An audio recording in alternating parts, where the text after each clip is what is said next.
set term limits. Matter of fact, I know you do. Because some of you have been here way too long. Nothing has been brought up in the past. It's just bad stuff. I also believe that, members of the council need to, go to anger management. Because some of you are totally out of control, in my opinion.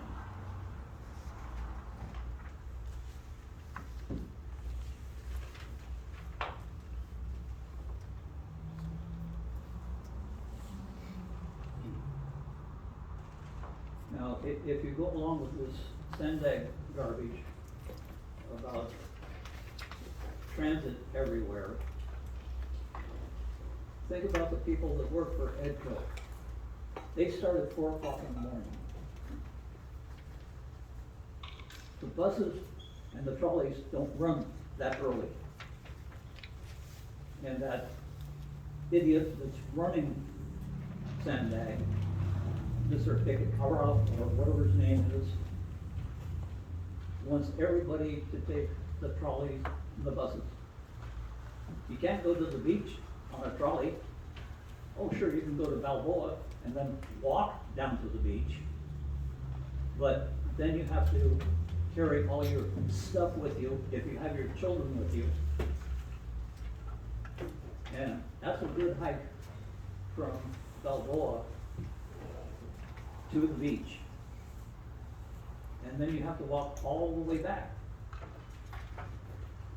That's very inconvenient. The early trolley that we had, the first trolleys that we had, went to the beach. They went all the way to La Jolla. The terminus there is now a church. It's in the Bird Rock area. The tracks are still there. They go down La Jolla, Hermosa. How do I know? I used to live there. The tracks are still there. And I'm sure the tracks are still there at Park and University, where there was a jumble of switches.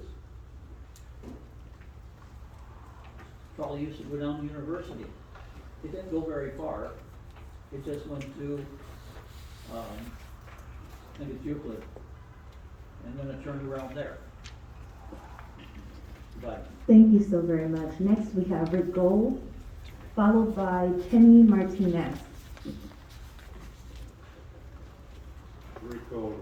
Hello, I wish you'd put an extension on this so the tall people can talk into it. They make extensions that go up for tall people. It won't move up.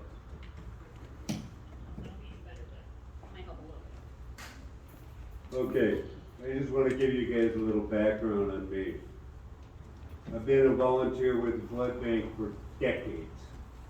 I am a member of the Guardian Circle. I am credited with the blood bank with saving 562 lives now. I volunteered for the La Mesa Seventh-day Adventist Food Bank with Feeding America. I did this for 6 years, just because I wanted to give people that needed food.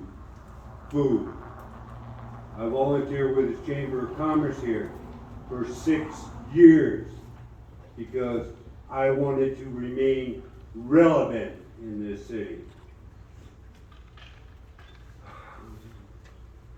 How come your timer isn't on in the thing? It's ridiculous.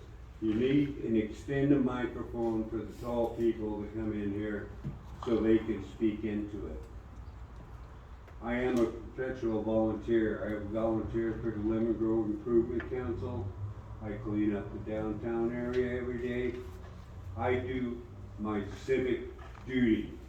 I wish you all would also. Thank you. Thank you. Next, we have Penny Martinez, followed by Sandra Goen.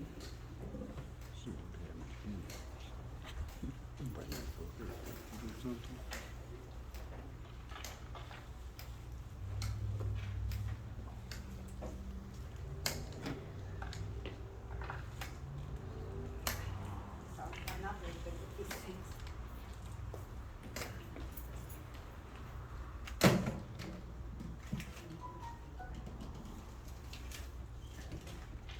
Yeah, thank you.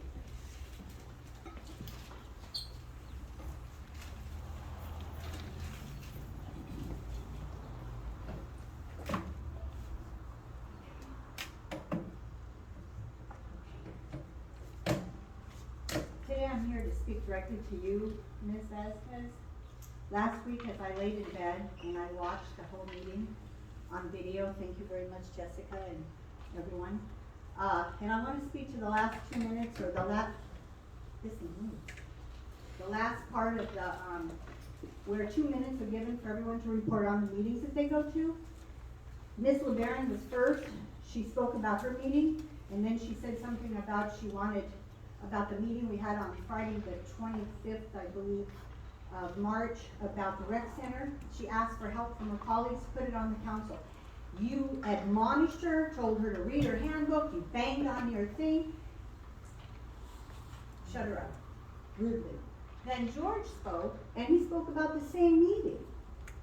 And he couldn't attend because he said 3 people would call it a quorum. Well, I was told because you were a brand new grandfather why you didn't come that night. Either excuse, but not excuse, either reason is fine. And then he spoke about going camping at San Simeon, which I would love to hear about, George, but they have nothing to do with meetings attended for council business. He wasn't admonished. You didn't say one word to him.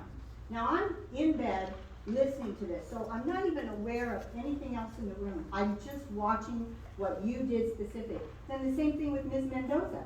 She spoke about that meeting that night and addressed someone in the audience, which you've admonished Ms. LeBaron for doing. Nothing, silence, not a peep from you. It's very obvious how you pick at her. And she was asked to change her demeanor, and she did. She was asked a lot of things, and she listened to the corrective criticism, and she's been a model example up on the Diaz. But yet you still pick on her and hold her to different standards than you hold anyone else up on this Diaz. It's unproductive and it's divisive. And then my friend calls me. She happened to be at the Hamlet one day when you walked in, and loudly, I wrote this down because I couldn't believe it. You slandered Miss LeBaron. You talked about her loudly in front of all these people at the Hamlet. Instead of promoting and uplifting businesses, you go in there to bash her? My friend called me, she couldn't believe it. What kind of behavior is that from a mayor? And then you say, oh, I was afraid of her. You know what I think you're afraid of? I think you're afraid of her ability, her desire to help them grow, her truthfulness, and the fact that she's outshining you. That's what I think you're afraid of. And I want you to stop. I had a pastor once that said, when you throw mud at people, sometimes you miss that person, but mud always sticks to your hand, and that's what's happened. It's time you wash your hands and be done with that kind of debasing and slander. Thank you very much. Next we have Sandra Goen, followed by Todd Friedman. If I can jump in, I didn't want to interrupt the speaker, but I think we do have in our policies a statement that public comment is not supposed to be directed at particular people. I'm sorry, earlier I had a question, and since we're allowing others to talk, would I be able to ask my question? So I very I'm respectfully would going like to ask my interrupt question. now because it seems as though this is getting out of control. And right now we are in the public comment portion of the meeting. And I will state, as I have always stated, this is a business meeting. It is not political theater. It is not an opportunity to bash people and to say untruths and to gaslight. It's a business meeting. And we have an agenda that we need to get through. And that's the goal. I will always stay focused on the business. We have a protocol manual that is on the desk for each and every, council member here. It's also posted on our website. But it seems as though the focus has been on political drama and political theater, rather than the business of the city. And if we continue to do that and waste time, we will get nowhere. But you know what? As the mayor for this city, I will stay focused and intentional on getting the business done. We have a vision in place, and we have a budget to manage. And while public comment is exactly what it is, it's for the public and it's for us to hear. That's what it's for. And it's not an opportunity for council members to respond or even for me to respond. It is for the public to be heard. And I respect and honor that, whether it's good comments, bad comments, or anything in between, suggestions for the city. And I'm hoping that each and every person here today can stay focused on that. That is my ask. So please, follow the protocols that are in place. They've been in place for nearly a year.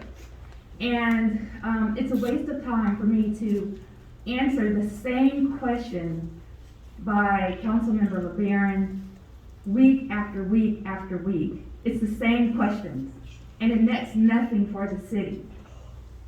And just please reference the document that's on your desk. All of the protocols are in there, but also for the audience, just please be mindful and respectful and stick to the business of the city. I'm going to go ahead and move forward to Todd Brinkman. I'm sorry. Sorry about that, Sandra. Goheen. I apologize for saying your name wrong. Good evening. Thank you again for the opportunity to address. If you can speak into the mic.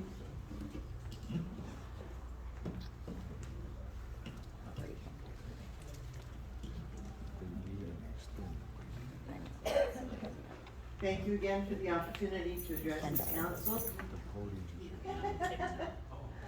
I need extra charge. I don't know, I guess.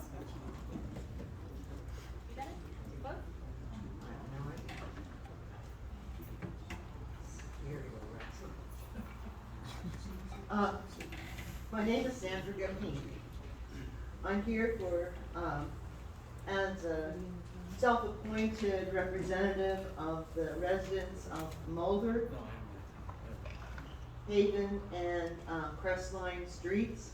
Several months ago, Mayor, I presented you with a petition signed by over almost 100% of the residents of those streets, asking that the council consider paving those 3 streets.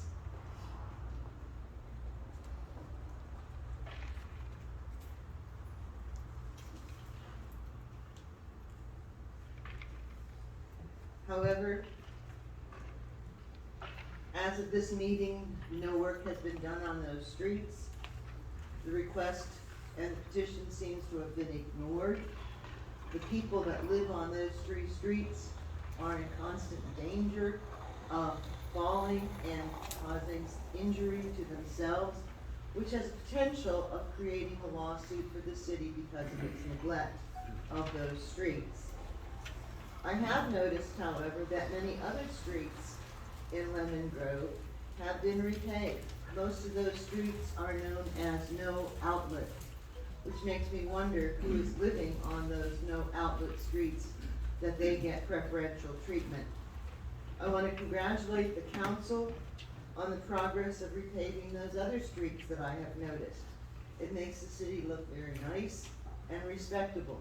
It would be my pleasure if Mulder, Haven, and Crestline could have the same appearance. As Mulder, Haven, and Crestline continue to deteriorate, the risk of accident on those 3 streets escalates.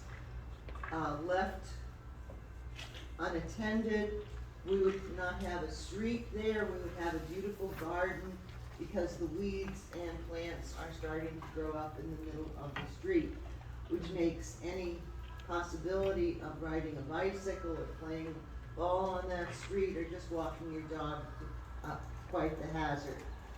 Again, I want to appeal to the council to repave these 3 streets. And if the mayor has for some reason, lost that petition, Mayor, I'd be more than happy to go back through with my neighborhood and get those residents to sign the petition again, requesting that those 3 streets be repaved. Thank you for your attention. Thank you so very much. I'd like to check in with staff to